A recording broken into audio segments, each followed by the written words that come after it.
நாடாளுமன்ற தேர்தலுடன் சட்டமன்ற இடைத்தேர்தலும் வர உள்ளதாக தருமபுரியில் நடைபெற்ற ஜெயலலிதா பிறந்தநாள் பொதுக்கூட்டத்தில் பேசிய முதலமைச்சர் எடப்பாடி பழனிசாமி தெரிவித்துள்ளார்.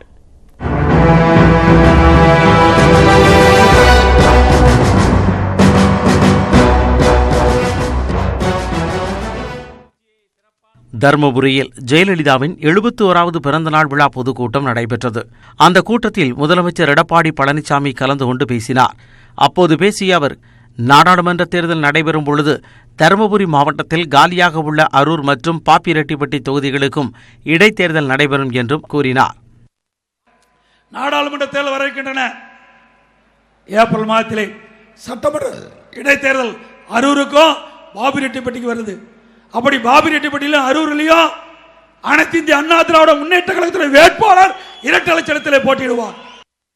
திமுக குறித்து கடுமையாக விமர்சித்த வைகோவை கூட்டணியில் மு.க.ஸ்டாலின் இணைத்துள்ளதாக விமர்சித்த முதலமைச்சர், மக்கள் விருப்பப்படியே பாமக பாஜகவுடன் அதிமுக கூட்டணி வைத்துள்ளதாகவும் இன்னும் ஒரு சில கட்சிகள் கூட்டணிக்கு வரவுள்ளதாகவும் முதலமைச்சர் எடப்பாடி பழனிசாமி தெரிவித்தார். சிறந்த கூட்டணி அமைக்க வேண்டும் என்று நிர்வாகிகளும் தொண்டர்களும் கேட்டுக்கொண்டார்கள், பொதுமக்களும் எண்ணினார்கள். அவருடைய எண்ணப்படி முதலில் பாட்டாளி மக்கள் கட்சியை அனைத்து இந்திய அண்ணா திராவிட முன்னேற்ற கழக தலைமையில் இருக்கின்ற கூட்டணியோடு இணைத்தோம். இரண்டாவது பாரதிய ஜனதாவை இணைத்தோம். இன்னும் பல கட்சிகள் நம்முடைய கூட்டணியில் வர இருக்கின்றன. அவை நம்முடைய கூட்டணி மெகா கூட்டணி, வெற்றி கூட்டணி, நம்முடைய கூட்டணி. இந்நிலையில் மதுரை மாவட்டம் திருப்பரங்குன்றத்தை அடுத்த வலையங்குளத்தில் நடைபெற்ற ஜெயலலிதாவின் பிறந்தநாள் கூட்டத்தில் பேசிய வருவாய்த்துறை அமைச்சர் ஆர்.பி. உதயகுமார், அதிமுகவை அடிமை என்று சொன்ன திமுக ஆட்சியில் இல்லாத காங்கிரசுக்கு 10 இடங்கள் கொடுத்ததாகவும், ஆனால் மத்தியில் ஆளும் பாஜகவுக்கு அதிமுக 5 இடங்கள் கொடுத்ததாகவும் கூறினார். தேசிய கட்சியாக இருக்கிற பாரதிய ஜனதா கட்சியினுடைய அந்த தேசிய கட்சிக்கு அனைத்து இந்திய அண்ணா திராவிட முன்னேற்ற கழகம் ஒதுக்கி இருக்கிற அந்த சீட்டு எத்தனை என்று சொன்னால் 5 சீட்டுகள். 10 சீட்டுகளை ஒதுக்கிய ஆட்சி அதிகாரத்திலே இல்லாமல், பிரதமர் யார் என்று சொல்ல முடியாமல், இன்றைக்கு எல்லா மாநிலங்களும் ஆட்சி அதிகாரத்தை இழந்து வருகிற காங்கிரஸ் கட்சிக்கு நீங்கள் 10 தொகுதிகளை ஒதுக்கிய திராவிட முன்னேற்ற கழகம் அடிமையா, அண்ணா திராவிட முன்னேற்ற கழகம் அடிமையா என்பதை இந்த நாட்டு மக்கள் தான் தீர்ப்பளிக்கவும், நான் சொல்லவில்லை. புதுக்கோட்டை மாவட்டம் லெனாவிளக்கு பகுதியில் நடைபெற்ற ஜெயலலிதா பிறந்தநாள் பொதுக்கூட்டத்தில் பங்கேற்று பேசிய சுகாதாரத்துறை அமைச்சர் விஜயபாஸ்கர், மு.க.ஸ்டாலின், டிடிவி தினகரன் ஆகியோரிடம் பொதுமக்கள் உஷாராக இருக்க வேண்டும் என்று தெரிவித்தார். திருப்பதிக்கு போயிட்டே இருக்கிறப்ப டக்குனு நிப்பாட்டி தலைவர் நாமத்தை போட்டு போறோம். திருப்பூர் பாட்டியில ஏதாவது தலையில நாம இருக்கணும். அந்த மாதிரி திருவிழாவில் புள்ள பிடிக்கிற மாதிரி நாட்டில் நிறைய பேர் இருக்கிறோம். இன்னும் நம்ம கட்சியிலே பிரிஞ்சு போன டிடிவி தினகரன் அது மாதிரிதான், இன்றைக்கு மு.க.ஸ்டாலின் அந்த மாதிரிதான். இப்படியெல்லாம் ஒரு கும்பல் இருக்கு. ஆக தயவு செய்து அது மாதிரியான திருவிழாவுடைய பிள்ளைகளை திருடக்கூடிய, இந்த பக்கம் பார்த்துட்டு இருக்கிறப்ப இந்த பக்கம் கையை பிடிச்சு கூட்டிட்டு போற மாதிரியான கும்பலை கண்டு நம்ம இந்த பக்கம் அசங்கக்கூடாது. இந்நிலையில் அதிமுக கூட்டணியில் எந்தெந்த கட்சிக்கு எந்தெந்த தொகுதி என்ற பட்டியலும் அதிமுகவின் வேட்பாளர் பட்டியலும் இன்னும் வெளியாகாத நிலையில் சிவகங்கை எம்பி செந்தில்நாதனுக்காக அமைச்சர் விஜயபாஸ்கர் வாக்கு சேகரித்தார். இதனால் அங்கிருந்த கட்சியினரிடையே சலசலப்பு ஏற்பட்டது. புல்வாமாவில் தற்கொலைப்படை தாக்குதல் நடத்தி ராணுவ வீரர்களின் உயிரை குடித்த வாகனத்தின் அடையாளத்தை தேசிய புலனாய்வு முகமை அதிகாரிகள் கண்டுபிடித்துள்ளனர். தலைமறைவாகியுள்ள அந்த வாகனத்தின் உரிமையாளரையும் அதிகாரிகள் தேடி வருகின்றனர். கடந்த 14ஆம் தேதி ஜம்மு காஷ்மீர் தேசிய நெடுஞ்சாலையில் சிஆர்பிஎஃப் வீரர்கள் சென்ற வாகனங்கள் மீது ஆர்டிஎக்ஸ் வெடிமருந்து நிரப்பிய காரை மோதி தற்கொலைப்படை தாக்குதல் நடத்தப்பட்டது. இதில் தமிழகத்தைச் சேர்ந்த 2 பேர் உட்பட 40ற்கும் மேற்பட்ட துணை ராணுவப்படை வீரர்கள் கொல்லப்பட்டனர். வெடிபொருட்களுடன் தற்கொலை தாக்குதல் நடத்திய வாகனத்தின் சிதறிய பாகங்கள் அங்கு கிடைத்துள்ளன. அவற்றை கொண்டு எந்த வகையான வாகனம் தாக்குதலில் ஈடுபடுத்தப்பட்டது என்று தேசிய புலனாய்வு முகமை அதிகாரிகள் விசாரணை மேற்கொண்டனர். தடயவியல் நிபுணர்கள் மற்றும் ஆட்டோமொபைல் நிபுணர்கள் ஆகியோர் உதவியுடன் அந்த வாகனம் என்ன என்பது அடையாளம் காணப்பட்டுள்ளது. அது மாருதி ஈகோ என்பதை அதிகாரிகள் கண்டுபிடித்துள்ளதோடு அந்த வாகனத்தின் என்ஜின் சேஸ் நம்பரையும் கண்டுபிடித்துள்ளனர். என்ஜின் நம்பரை கொண்டு அதிகாரிகள் நடத்திய விசாரணையில் அந்த வாகனம் கடந்த 2011ஆம் ஆண்டு அனந்த்நாக் மாவட்டத்தில் ஹெவன் காலனியில் உள்ள ஜலீல் அகமது ஹெகானி என்பவர் பெயரில் பதிவாகி உள்ளது தெரியவந்தது. அதையடுத்து அந்த வாகனம் 7 பேரின் கைகளுக்கு மாறியுள்ளது. கடைசியாக அனந்த்நாக் மாவட்டத்தில் உள்ள சஜ்ஜாத் பட் என்பவரின் பெயரில் அந்த வாகனம் பதிவாகியுள்ளது. சஜ்ஜாத் பட்டின் வீட்டில் NIA அதிகாரிகள் அதிரடியாக சோதனையிடச் சென்றனர். அப்போது அவர் தலைமறைவாகிவிட்டார். மேலும் சஜ்ஜாத் பட் சோஃபியானில் உள்ள சிராஜ் உல் உலும் மாணவர் என்றும் அவர் தற்போது ஜெய்சி முகமது அமைப்பில் சேர்ந்து விட்டதாகவும் தகவல் கிடைத்துள்ளது என NIA அதிகாரிகள் கூறியுள்ளனர். இதனை உறுதிப்படுத்தும் விதமாக சஜ்ஜாத் பட் முகநூலில் தனது கைகளில் ஆயுதங்களுடனான இருக்கும் புகைப்படங்களை பதிவேற்றம் செய்துள்ளார். பாஜகவுக்கு முன்பு நாட்டை ஆண்டவர்கள் தேச நலனை விட ஒரு குடும்பத்தின் நலனே முக்கியம் என ஆட்சி செய்ததாக டெல்லியில் நடைபெற்ற போர் நினைவுச் சின்ன திறப்பு விழாவில் பேசிய பிரதமர் மோடி குற்றம் சாட்டினார். ராணுவ நிகழ்ச்சியை அரசியல் நிகழ்ச்சியாக பிரதமர் மாற்றிவிட்டதாக காங்கிரஸ் குற்றம் சாட்டியுள்ளது. டெல்லியில் இந்தியா கேட் பகுதியில் புதிய போர் நினைவு சின்னம் அமைக்கப்படும் என 2014ஆம் ஆண்டு பிரதமர் மோடி அறிவித்திருந்தார். அதன்படி சீனா மற்றும் பாகிஸ்தானுக்கு எதிரான போர்களில் உயிர் நீத்த 26,000 ராணுவ வீரர்களுக்கான போர் நினைவு சின்னம் 40 ஏக்கர் பரப்பளவில் 176 கோடி ரூபாயில் அமைக்கப்பட்டுள்ளது. அங்குள்ள 15.5 மீட்டர் உயரமுடைய ஸ்தூபியின் அருகில் அமைக்கப்பட்டுள்ள அணையா விளக்கை ஏற்றி நினைவு சின்னத்தை பிரதமர் நரேந்திர மோடி நாட்டுக்கு அர்ப்பணித்தார்.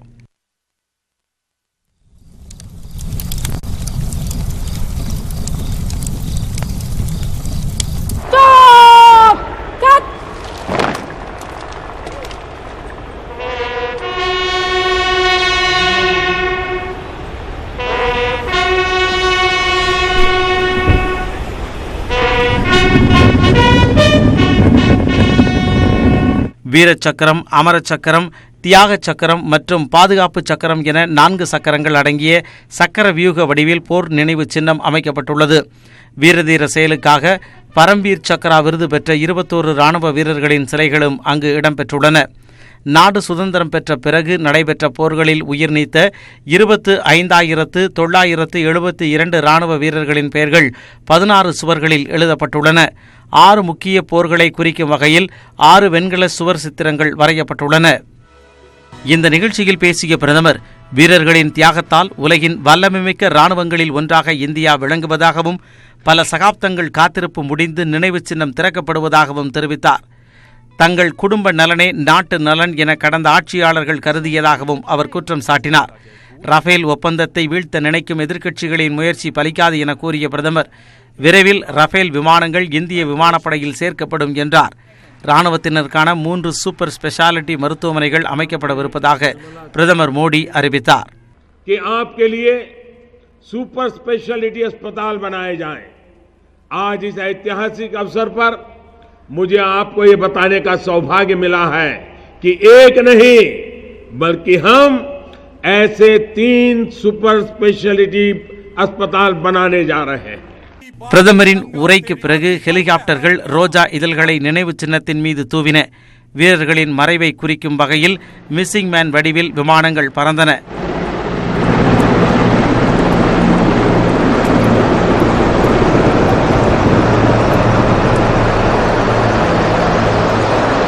இதனிடையே பிரதமர் மோடியின் பேச்சுக்கு காங்கிரஸ் கண்டனம் தெரிவித்துள்ளது. ராணுவத்தினரின் வீரம் மற்றும் தியாகத்தை நினைவு கூற வேண்டிய இடத்தில் அரசியல் வாக்கு போன்றவற்றை மட்டுமே சிந்தித்து பிரதமர் மோடி உரையாற்றியதாக காங்கிரஸ் கட்சியின் செய்தி தொடர்பாளர் பிரியங்கா சதுர்வேதி குற்றம் சாட்டியுள்ளார். இதேபோல் பிரதமர் மோடியின் பேச்சு ராணுவத்தினருக்கானது போல் இல்லை என்றும் ஏதோ பாஜக தேர்தல் பரப்புரை கூட்டத்தில் பேசியது போல் இருந்ததாகவும் காஷ்மீர் மாநில முன்னாள் முதலமைச்சரும் தேசிய மாநாட்டு கட்சியின் தலைவருமான உமர் அப்துல்லா விமர்சித்துள்ளார். வேலைவாய்ப்பு விவகாரத்தில் எதிர்க்கட்சிகளின் குற்றச்சாட்டுகளில் உண்மை இல்லை என கூறியுள்ள பிரதமர் நரேந்திர மோடி, வேலைவாய்ப்பு உருவாகாமல் முதலீடு அதிகரிப்பது சாத்தியமா என கேள்வி எழுப்பியுள்ளார். நியூஸ் 18 தொலைக்காட்சி குழுமத்தின் சார்பில் ரைசிங் இந்தியா என்ற பெயரில் 2 நாள் மாநாடு டெல்லி தாஜ் பேலஸ் அரங்கில் தொடங்கியது. முதல் நாளான திங்கட்கிழமை பிரதமர் நரேந்திர மோடி கலந்து கொண்டார். மாநாட்டு அரங்கிற்கு வந்த பிரதமரை குழும ஆசிரியர் ராகுல் ஜோஷி வரவேற்றார். On that note, ladies and gentlemen, I give you Prime Minister Narendra Damodar Das Modi.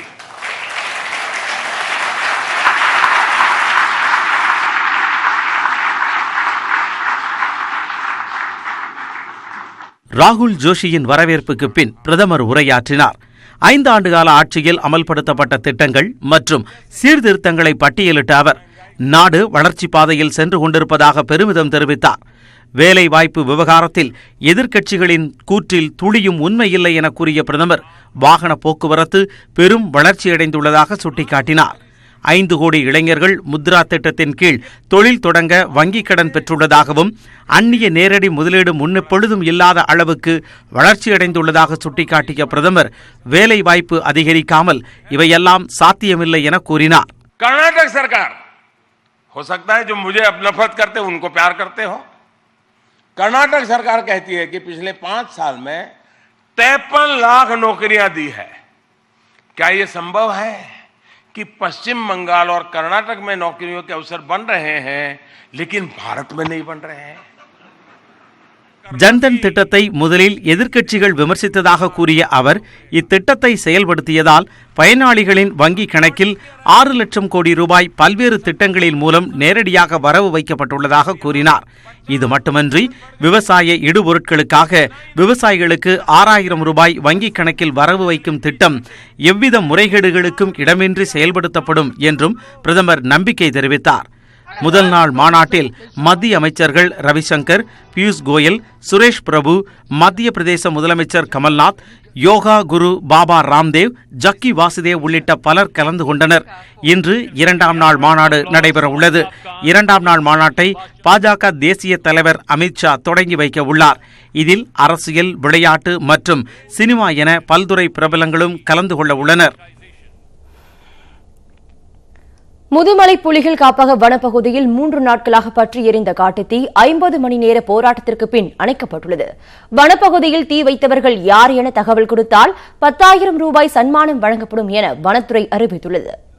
கோடைகாலம் தொடங்க உள்ள நிலையில் தமிழகத்தின் பல்வேறு வனப்பகுதிகளிலும் காட்டுத்தீ பரவி வருகிறது. நீலகிரி மாவட்டத்தில் உள்ள முதுமலை புலிகள் காப்பகத்திற்கு உட்பட்ட மசனகுடி வனப்பகுதியில் கடந்த சனிக்கிழமை காட்டுத்தீ பற்றி எரிய தொடங்கியது. வனப்பகுதியில் பலத்த காற்று வீசியதால் தீயை அணைக்கும் பணியில் தொய்வு ஏற்பட்டதுடன் தீயும் மளமளவென அடுத்தடுத்த பகுதிகளுக்கு பரவியது. இதையடுத்து 150க்கும் மேற்பட்டோர் தீயை அணைக்கும் பணியில் இரவு பகலாக ஈடுபட்டு வந்தனர்.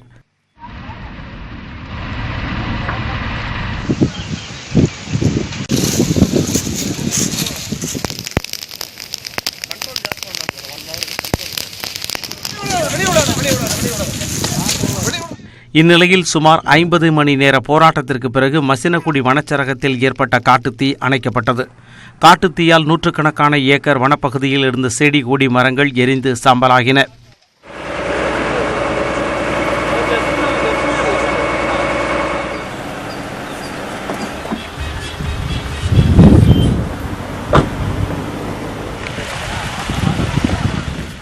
பெரிய வனவிலங்குகள் காட்டுத்தீயில் இருந்து தப்பி மற்ற வனப்பகுதிக்கு இடம்பெயர்ந்து சென்றிருந்தாலும் சிறிய வனவிலங்குகள், பறவைகள் தீயில் சிக்கி மரணமடைந்திருக்கலாம் என்று வனத்துறையினர் தெரிவித்துள்ளனர்.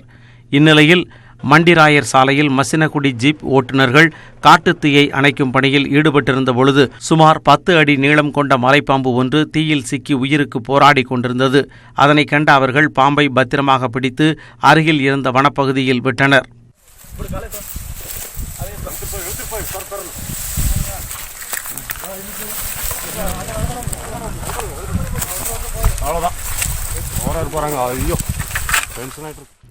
வனப்பகுதியில் அடையாளம் தெரியாத நபர்கள் தான் தீ வைத்துள்ளதாக முதற்கட்ட ஆய்வில் தெரியவந்துள்ளதாக தெரிவித்துள்ள வனத்துறை அதிகாரிகள் இதுகுறித்து துப்பு கொடுத்தால் 10,000 ரூபாய் சன்மானம் வழங்கப்படும் என்றும் கூறியுள்ளனர். இந்த நெருப்பு வைத்தவர்களை பற்றி தீவிர புலன் விசாரணை செய்து வரப்படுகிறது. அது தனி குழு அமைத்து அதை பற்றி விசாரித்து வந்துட்டுருக்கோம். இவங்க யாராக இருந்தாலும் சரி கடுமையான நடவடிக்கை எடுக்கப்படும். அது மட்டுமில்ல அதை பற்றி தகவல் கொடுக்குறவங்களுக்கு உடனடியாக 10,000 ரூபா பரிசு வழங்க உள்ளோம். இதனிடையே முதுமலை புலிகள் காப்பகத்தை ஒட்டியுள்ள பந்திப்பூர் புலிகள் காப்பகத்தில் காட்டுத்தீ தொடர்ந்து எரிந்து வருவதால் 2 ஹெலிகாப்டர்களின் உதவியுடன் தீயை கட்டுப்படுத்தும் முயற்சியில் கர்நாடக மாநில அரசு ஈடுபட்டு வருகிறது. தீயை அணைக்கும் பணியில் 200க்கும் மேற்பட்ட ஊழியர்கள் ஈடுபட்டு வருகின்றனர். 3 நாட்களாக எரிந்து வரும் தீயால் இதுவரை 2000 ஏக்கருக்கு மேல் வனப்பகுதி எரிந்துள்ளதாக தெரிவிக்கப்பட்டுள்ளது. மேலும் பல்வேறு செய்திகளை பார்க்கலாம் ஒரு சிறிய இடைவெளிக்கு பிறகு. விரைவில் அதிமுக கூட்டணி குறித்து இறுதி அறிவிப்பு வெளியாகும் என்று துணை முதலமைச்சர் ஓ பன்னீர்செல்வம் கூறியுள்ளார். சென்னை வியாசர்பாடியில் செய்தியாளரிடம் பேசிய பன்னீர்செல்வத்திடம் கூட்டணிக்கு தேமுதிக வருவதில் இழுபறி நீடிக்கிறதா என்று கேட்டபோது இழுபறி இல்லை என்றும் விரைவில் நல்ல முடிவு கிடைக்கும் என்றும் கூறினார். மோடி 1ஆம் தேதி பிரதமர் தமிழகம் வராரு. இழுபறி என்ற பேச்சுக்கே இடமில்லை. பேச்சுவார்த்தை நடைபெற்றுக் சுமூகமாக நடைபெற்றுக் கொண்டு இருக்கிறது. ஒரு நல்ல முடிவு, நீங்கள் எதிர்பார்க்கின்ற சந்தோஷமான நல்ல முடிவு உங்களை தேடி. நாட்டில் தீவிரவாதத்தை ஒழிக்க நரேந்திர மோடி மீண்டும் பிரதமராக வேண்டும் என்று பால்வளத்துறை அமைச்சர் ராஜேந்திர பாலாஜி தெரிவித்துள்ளார். சிவகாசியில் நடைபெற்ற ஜெயலலிதாவின் பிறந்தநாள் பொதுக்கூட்டத்தில் கலந்து கொண்டு பேசிய அவர், தேமுதிகவிற்கு அங்கீகாரம் வழங்கியது அதிமுக தான் என்றும் தங்களை சீண்டி பார்க்க வேண்டாம் என்றும் கூறினார். அதிமுக 46வது வயது இளைஞர் என்றும் டிடிவி தினகரன் 1 வயது குழந்தை என்றும் விமர்சித்தார். அதிமுக சவாரி குதிரை என்றும் ஸ்டாலின் குதிரை சண்டி குதிரை என்றும் கூறிய ராஜேந்திர பாலாஜி தங்களுடன் போட்டி போட முடியாது என்றும் கூறினார். அதிமுக 46 வயசு நல்லது தெரியக்கூடிய வயசு எதிரா 46 வயசு. அதிமுக உருவாகி 46 வயசு ஆகுது. எங்க கட்சி அடிக்க எவனுக்கும் சக்தி கிடையாது. எங்களோட அதிமுக கட்சியோட வரலாம், காலை பிடிச்சி வரலாம், கையை பிடிச்சி வரலாம், தோல்ல ஏறி வரலாம். தோல் ஏறிட்டு எங்க காலை கடிச்சுன்னா அவன் கழுத்து அறுத்து போடும். எங்க தோல் ஏறி உங்களை சமக்க தயாரு. சமக்கணும் சொல்லுங்க, எங்க காலை அறுக்கலாம் நினைச்சேன்னா உன்னை சோழி முடிச்சு போடும். ஒழுக்கமா அதிமுக தான் இங்க பலமான கட்சி. அதிமுகவை சீண்டி பார்க்க வேண்டாம் என்றும் சின்ன பையனை வைத்து பேச வேண்டாம் என்று அமைச்சர் ராஜேந்திர பாலாஜி தெரிவித்துள்ளார். முதலமைச்சர் தங்களை பேச வேண்டாம் என்று கூறியுள்ளதால் அமைதியாக இருப்பதாக கூறினார். எல்லா கட்சிக்கும் அங்கீகாரம் கொடுத்ததும் நாங்க தான். தேமுதிகவுக்கு அங்கீகாரம் கொடுத்ததும் நாங்க தான். எதிர்க்கட்சி தலைவர் விஜய் ஏப்பா எங்களை சீண்டாதீங்க, நாங்கெல்லாம் உங்களை பாக்குறோம்னா சும்மா உங்ககிட்ட பெரிய வங்கி இருக்குன்னா கிடையாது. அதெல்லாம் ஒண்ணும் கிடையாது. எல்லாம் ஒரு மரியாதைக்கு தான். சும்மா எங்கிட்ட சின்ன பிள்ளை விட்டு எல்லாம் பேச விட்டுன்னா அப்புறம் நாங்க ரொம்ப பேசுவோம். எங்க சிஎம் எங்களை பேசக்கூடாது. கூட்டணி 5ஆம் தேதிக்கு அப்புறம் வச்சுக்கிறோம். வேடிக்கையா எது வருது எது போகுதுன்னு பாத்துக்கிறோம். சிவகங்கை மாவட்டம் காளையார்கோவில் அருகே குறைவான நீரை கொண்டு விவசாயி ஒருவர் வெற்றிகரமாக விவசாயம் செய்து வருகிறார். பல ஏக்கர் நிலத்தில் பண பயிர்களை பயிரிட்டு லாபம் ஈட்டி வரும் விவசாயி பற்றிய ஒரு சுவாரஸ்யமான தொகுப்பு இது உங்களுக்காக. சிவகங்கை மாவட்டம் காளையார்கோவில் அருகே கல்லுவழி கிராமத்தைச் சேர்ந்தவர் விவசாயி ஆபிரகாம். இயற்கை விவசாயத்தில் ஆர்வமுள்ள ஆபிரகாம் ரசாயன உரங்கள் பயன்படுத்தாமல் விவசாயம் செய்து வருகிறார். மேலும் வறண்ட பூமியான தனது கிராமத்தில் கிடைக்கும் குறைந்த அளவு தண்ணீரை மிகச்சரியாக பயன்படுத்தி பல ஏக்கரில் வெற்றிகரமாக விவசாயம் செய்து வருகிறார் ஆபிரகாம். பொதுவாகவே வறட்சி மாவட்டமான சிவகங்கையில் அதிக அளவு தண்ணீர் தேவைப்படும் நெல் சாகுபடி செய்வதை விட இதுபோன்ற விவசாயத்தில் ஈடுபடலாம் என்று ஆபிரகாம் கூறுகிறார். தனது 40 ஏக்கர் நிலத்தில் மா, பலா, கொய்யா போன்ற பணப்பயிர்களை பயிரிட்டுள்ள ஆபிரகாம் ஊடு பயிராக குதிரைவாலி, கம்பு உள்ளிட்ட பயிர்களையும் பயிரிட்டுள்ளார். தண்ணி இல்லை, போரில் தண்ணி 350 அடி கீழே, கிணறு 120 அடி வெட்டியாச்சு, அதுலேயும் போதுமான தண்ணி இல்லை. இந்த தண்ணி வச்சுக்கிட்டு 40 ஏக்கருக்கு ஒரு நாளைக்கு 10 நிமிஷம்தான் சாயந்தரம் மாலையில் அந்த நீர் மேலாண்மை அப்படின்னு சொன்னால் தெளிப்பு பண்ணுறோம். தொட்டி போட்டிருக்கிறோம், ஒரு 7 அடி 8 அடி தொட்டி போட்டிருக்கோம். 65 அடி நீளம் இருக்குது. அதில் சேமித்து வச்சு திருப்பி எடுத்து பண்ணிக்கிட்டு இருக்கோம் விவசாயத்தை. தெளிப்பான் மற்றும் சொட்டு நீர் பாசனம் மூலம் தண்ணீர் பாய்ச்சுவதால் குறைந்த அளவு தண்ணீரை கொண்டு அதிக அளவிலான நிலத்தில் விவசாயம் செய்ய முடிகிறது என்கிறார் ஆபிரகாம். இந்த பூமியை எல்லாமே இயற்கையில் வந்துருச்சு. ஆடு வச்சுருக்கிறோம், 200-300 ஆடு இருந்துச்சு, இப்போ 100 ஆடு இருக்குது. அந்த நீர் புழுக்கையெல்லாம் போடுறதுனால எந்த விதமான நோய் வர்றதில்ல, எந்த ரசாயன மருந்து அடிக்கிறதில்ல, பொருள்களும் ஒரு தரமாக இருக்குது. குறைந்த தண்ணீரில் இயற்கை முறையில் விவசாயம் செய்ய ஆர்வமாக உள்ளவர்களுக்கு ஆபிரகாம் முன்னுதாரணம் என்றால் மிகையல்ல. நியூஸ் 18 தமிழ்நாடு செய்திகளுக்காக சிவகங்கையிலிருந்து நாகேஸ்வரன். 3 முறை வாய்ப்பளித்தும் அரியர் தேர்வில் தேர்ச்சி பெறவில்லை என்றால் ஜூனியர் மாணவர்களுடன் படித்து தேர்வெழுத வேண்டும் என்ற புதிய நடைமுறையை அண்ணா பல்கலைக்கழகம் கொண்டு வந்துள்ளது. அண்ணா பல்கலைக்கழகம் கடந்த 2017ஆம் ஆண்டு நடைமுறைப்படுத்திய புதிய விதிகளின்படி முதல் பருவ அரியர் தேர்வை 3வது பருவத்திலேயே எழுத முடியும். 2ஆம் பருவ தேர்வில் அரியர் வைத்தால் 4வது பருவ தேர்விலேயே மீண்டும் எழுத முடியும். இந்த விதிமுறைக்கு எதிர்ப்பு தெரிவித்து மாணவர்கள் போராட்டத்தில் ஈடுபட்டிருந்தனர். இந்நிலையில் அண்ணா பல்கலைக்கழகம் வெளியிட்டுள்ள புதிய விதிமுறைகளின்படி தோல்வியடைந்த பாடங்களை அடுத்தடுத்த பருவங்களில் மாணவர்கள் மறுதேர்வாக எழுதலாம். முதல் பருவ அரியரை அடுத்தடுத்த 3 பருவங்களில் எழுதி தேர்ச்சி பெறவில்லை என்றால் 3ஆம் வருட படிப்பை ஜூனியர் மாணவர்களுடன் படித்து மீண்டும் தேர்வு எழுத வேண்டும் என புதிய விதிமுறையில் கூறப்பட்டுள்ளது. இந்த நடைமுறை மற்ற பருவத்தில் தேர்ச்சி பெறாத பாடங்களுக்கும் பொருந்தும் என கூறப்பட்டுள்ளது. அதாவது 3 முறை அரியர் தேர்வு எழுதி தேர்ச்சி பெற முடியவில்லை என்றால் மீண்டும் ஜூனியர்களுடன் படித்து தேர்வு எழுத வேண்டும். வரும் கல்வியாண்டில் புதிதாக பொறியியல் படிப்பில் சேரும் மாணவர்களுக்கு இந்த புதிய விதிமுறைகள் பொருந்தும். 2017-18, 2018-19 ஆண்டில் பொறியியல் படிப்பில் சேர்ந்த மாணவர்களுக்கும் இந்த விதி பொருந்தும் என்றாலும் தற்போது பயிலும் மாணவர்களுக்கு ஓராண்டுக்கு விலக்கு அளிக்கப்பட்டுள்ளது. தற்போது வரை மாணவர்கள் எத்தனை முறை வேண்டுமானாலும் அரியர் தேர்வு எழுதலாம் என்ற நடைமுறை உள்ளது. புதிய விதிமுறைப்படி தோல்வியடைந்த பாடங்களில் தேர்ச்சி பெற்று 7 ஆண்டுகள் படிப்பை முடிக்காவிட்டால் பொறியியல் பட்டப்படிப்பு கிடைக்காது.